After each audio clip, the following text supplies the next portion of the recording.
എല്ലാവർക്കും ലിറ്റിൽ തോട്ട്സിന്റെ മറ്റൊരു വീഡിയോയിലേക്ക് ഹൃദ്യമായ സ്വാഗതം. ഇന്ന് നമുക്ക് പ്രപഞ്ചത്തിലെ മിൽക്കി വേ അഥവാ ക്ഷീരപഥം എന്താണെന്നും അതിനെക്കുറിച്ച് അറിഞ്ഞിരിക്കേണ്ട പ്രധാന വസ്തുതകൾ എന്താണെന്നും നമുക്ക് നോക്കാം. സൂര്യനും ഭൂമിയും സൗരയുധവും അടങ്ങുന്ന ആകാശപഥത്തിന്റെ പേരാണ് മിൽക്കി വേ അഥവാ ക്ഷീരപഥം. വർഷത്തിലെ ചില സമയങ്ങളിൽ നല്ല കനത്ത ഇരുട്ടുള്ള രാത്രിയിൽ മേഘങ്ങളും മറ്റ് ലൈറ്റ് പൊല്യൂഷനും ഇല്ലാത്ത രാത്രിയിൽ നമുക്കിതിനെ ടെലസ്കോപ്പുകളുടെ സഹായമില്ലാതെ നഗ്നനേത്രങ്ങൾ കൊണ്ട് തന്നെ കാണാൻ സാധിക്കും. നമ്മുടെ ഗാലക്സിയുടെ ഒരു സൈഡ് വ്യൂ മാത്രമാണ് നമുക്ക് കാണാൻ സാധിക്കുന്നത്. എന്നാൽ യഥാർത്ഥത്തിൽ ഇതൊരു സ്പൈറൽ വ്യൂ ആണ്, ഈ ചിത്രത്തിൽ കാണിച്ചിരിക്കുന്നത് പോലെ.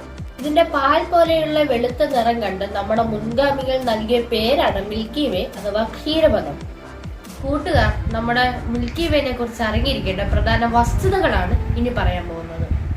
1352 കോടി വർഷം പഴക്കമുണ്ട് നമ്മുടെ മിൽക്കി വേ ഗാലക്സിക്ക്.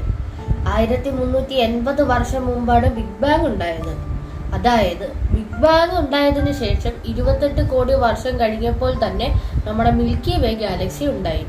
ഇങ്ങനെ പറയാൻ കാരണം ക്ഷീരപഥത്തിൽ കണ്ടുപിടിക്കപ്പെട്ടിട്ടുള്ള ചില നക്ഷത്രങ്ങളുടെ പ്രായം കാരണമാണ്. നമ്മുടെ ഗാലക്സിയിലെ ഏറ്റവും പ്രായം കൂടിയ നക്ഷത്രമായി നമ്മൾ മനസ്സിലാക്കിയിരിക്കുന്ന നക്ഷത്രത്തിന് നമ്മൾ മെതുസല എന്ന പേരാണ് നൽകിയിരിക്കുന്നത്. ഇത് ബൈബിളിലെ ഏറ്റവും പ്രായം കൂടിയ മനുഷ്യ കഥാപാത്രത്തിന്റെ പേരാണ്. ഈ നക്ഷത്രത്തിന്റെ പ്രായം ആദ്യം 1450 കോടി വർഷമാണെന്നാണ് കരുതിയിരുന്നത്. പക്ഷേ കൂടുതൽ വിശദമായ പഠനങ്ങൾ വന്നതോടെ 1360 കോടിയായി ഇത് തിരുത്തപ്പെടുകയും ചെയ്തു. ഇങ്ങനെയാണ് ഗാലക്സിയുടെ പ്രായം തിട്ടപ്പെടുത്തിയത്. നമ്മുടെ ഗാലക്സി ബിഗ് ബാങ്ങിന് ശേഷം 28 കോടി വർഷമായപ്പോഴേക്കും രൂപപ്പെട്ടു എന്ന് പറയാൻ കാരണം ആദ്യകാലത്ത് നമ്മുടെ ഗാലക്സി ഇത്രയും വലിപ്പമുള്ളതായിരുന്നില്ല. അങ്ങനെയാണെങ്കിൽ ഇക്കാലയളവിനിടയിൽ രണ്ട് മീഡിയം ടൈപ്പ് ഗാലക്സികളുമായി എങ്കിലും കൂട്ടിച്ചേർക്കപ്പെട്ടിട്ടുണ്ടാകണം. അങ്ങനെ വളർന്നാണ് നാം ഇന്ന് കാണുന്ന വലിപ്പത്തിലേക്കും ഷേപ്പിലേക്കും എത്തിച്ചേർന്നത്. ചുരുങ്ങിയത് 40-ലധികം ഉപഗ്രഹ ഗാലക്സികളിലുള്ള ഗാലക്സിയാണ് മിൽക്കി വേ. ഇതിൽ ഏറ്റവും പ്രധാനപ്പെട്ടത് ലാർജ് മെഗലനിക് ക്ലൗഡും സ്മാൾ മെഗലനിക് ക്ലൗഡുമാണ്. ഇതിന് ഈ പേര് വരാൻ കാരണം മെഗല്ലൻ എന്ന ശാസ്ത്രജ്ഞൻ കണ്ടുപിടിച്ചതിനാലാണ്. പേരിൽ സൂചിപ്പിക്കുന്നത് പോലെ ഇതൊരു മേഘമല്ല, രണ്ട് ഗാലക്സികളാണ്. ആകാശത്ത് ഈ ചിത്രത്തിൽ കാണിച്ചിരിക്കുന്നത് പോലെ രണ്ട് ഭാഗങ്ങളായിട്ടാണ് ലാർജ് മെഗലനിക് ക്ലൗഡും സ്മാൾ മെഗലനിക് ക്ലൗഡും. ഇത്തരത്തിലുള്ള മറ്റൊരു ഉപഗ്രഹ ഗാലക്സിയാണ് ലിയോ 1 ഡ്വാർഫ് ഗാലക്സി.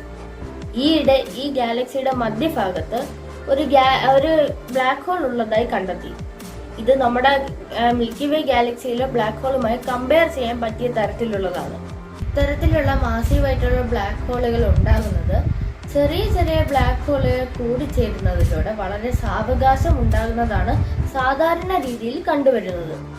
എന്നാൽ ഇത്രയും ചെറിയ ഗാലക്സിയിൽ നമ്മുടെ മിൽക്കി വേയിലേതിന് സമാനമായ വലിപ്പത്തിലുള്ള ബ്ലാക്ക് ഹോൾ എങ്ങനെ ഉണ്ടായി എന്നതിനെ കുറിച്ചുള്ള പഠനങ്ങൾ നടക്കുന്നതേ ഉള്ളൂ. മിൽക്കി വേ ഗാലക്സി അതിന് സമീപത്തുള്ള ചെറിയ ചെറിയ ഗാലക്സികളെ അകത്താക്കുന്ന അഥവാ വലിച്ചെടുക്കുന്ന പരിപാടിയുണ്ട്. ഇതേപോലെ ഇപ്പോൾ Sagittarius dwarf elliptical Galaxy, Cannes major dwarf Galaxy എന്നിവയെ നമ്മുടെ മിൽക്കി വേ വിഴുങ്ങിക്കൊണ്ടിരിക്കുകയാണ്.